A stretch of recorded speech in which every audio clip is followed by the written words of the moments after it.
Yes. Your Honor,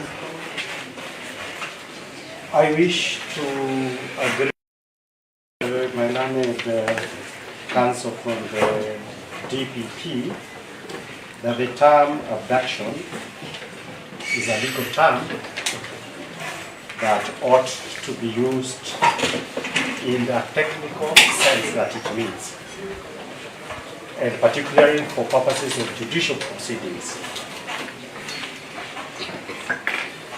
Your Honor, articles, no section, Your Honor, under section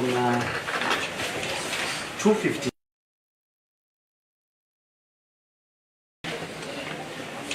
the word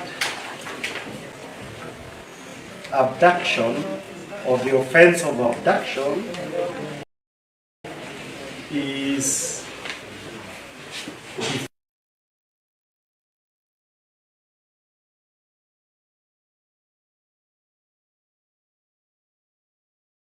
induces any persons to come from any place, is said to abduct that person.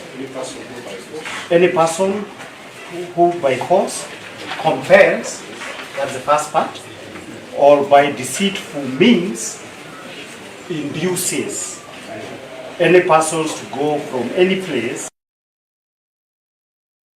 abduct that person. That is section 256.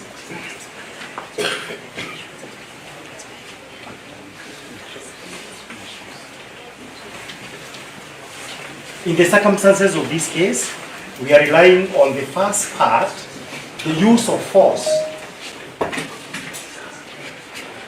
which was witnessed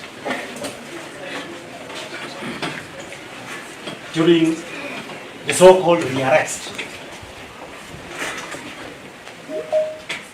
of the accused persons before you.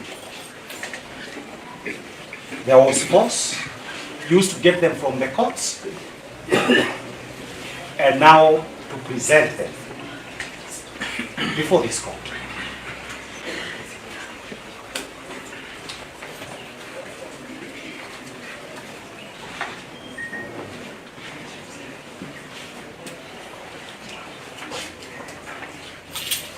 Your Honor, we have gone, the definition, I believe my learned friend from the other side, the DP, Mora Kabata, defined to the court how an arrest should be conducted and pursuant to a reasonable apprehension that an offense has been committed. All that is on record.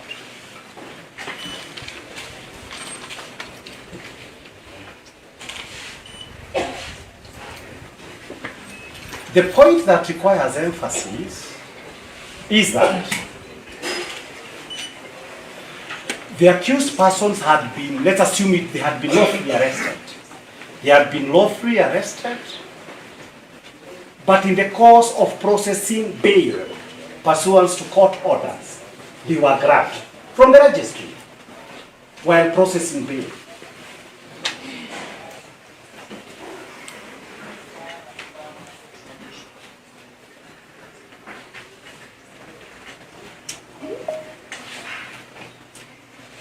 Clearly, this was done not pursuant to any apprehension, but to defeat the orders that had been made by your learned colleagues.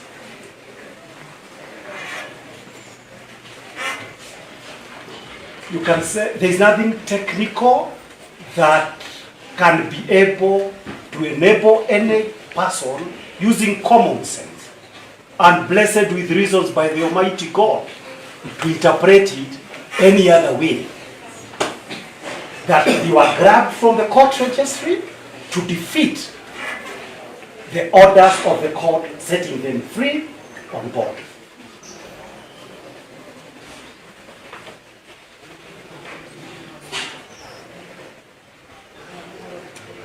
In the case of Bennett versus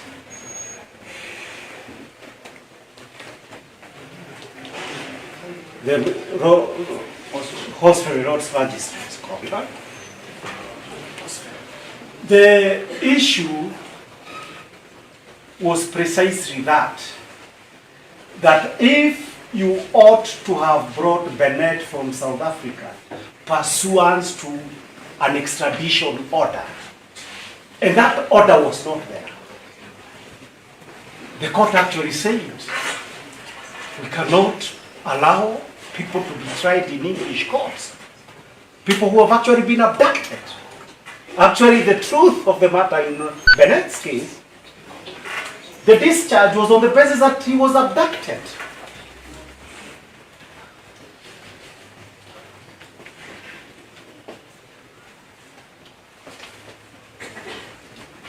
In the context of this case, and the law has always meant the Constitution, the statute, promulgated rules and regulations, and judicial decisions of the court, and judicial orders. There was a judicial order setting them free.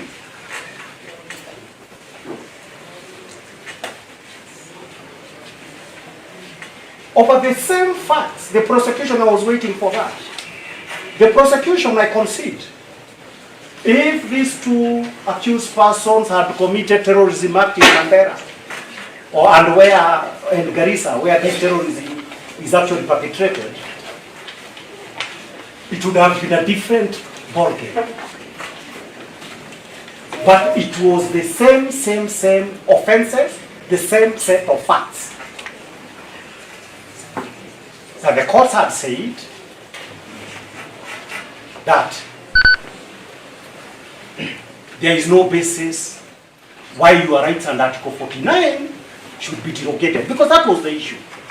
Whether the DPP and the police justify the derogation of fundamental rights.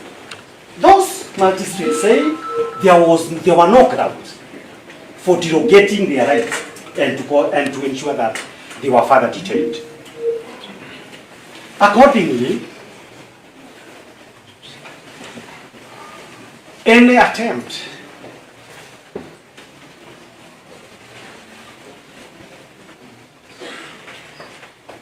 to arraign them before you in disobedience of court orders and to defeat the proper administration of justice cannot be countenanced under the principle laid out in Hospital versus Magistrate and in the Gedongori case, because it was the same case, abuse of power.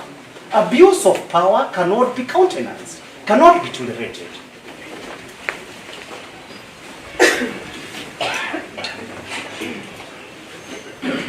Your Honor, the issue, you are told that there were no charges that were facing them.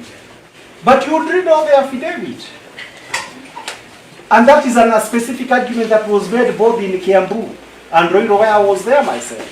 They said, we are holding these people on the basis of specified offenses. Mr. Maura Kapata had read you. Robbery with violence, arson, all these kinds of things that are being cited today. And the issue for purposes of Article 49 of the Constitution is not the charge sheet, which is a legal document. It is, what are the offenses against this man and woman? The offenses were set out in an affidavit.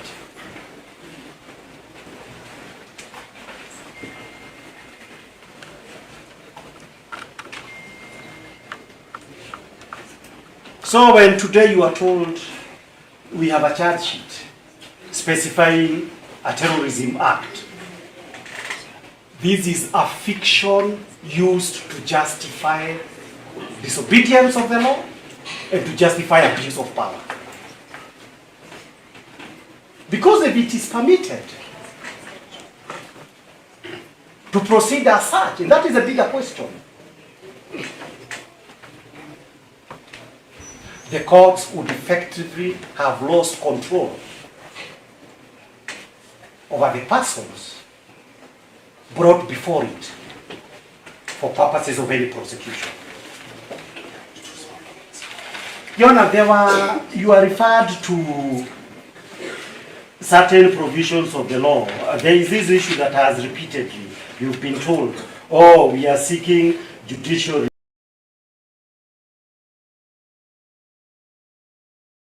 review of the decision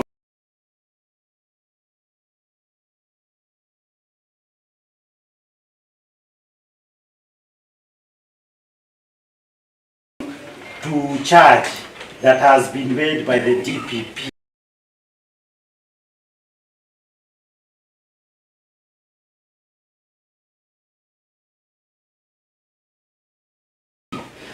There is no doubt that the DPP can make decisions to charge.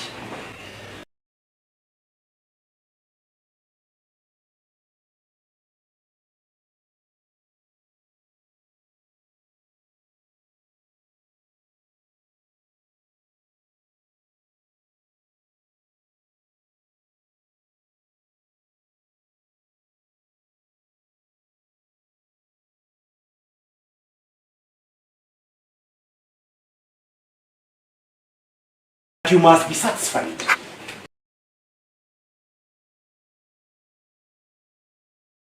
that you have jurisdiction.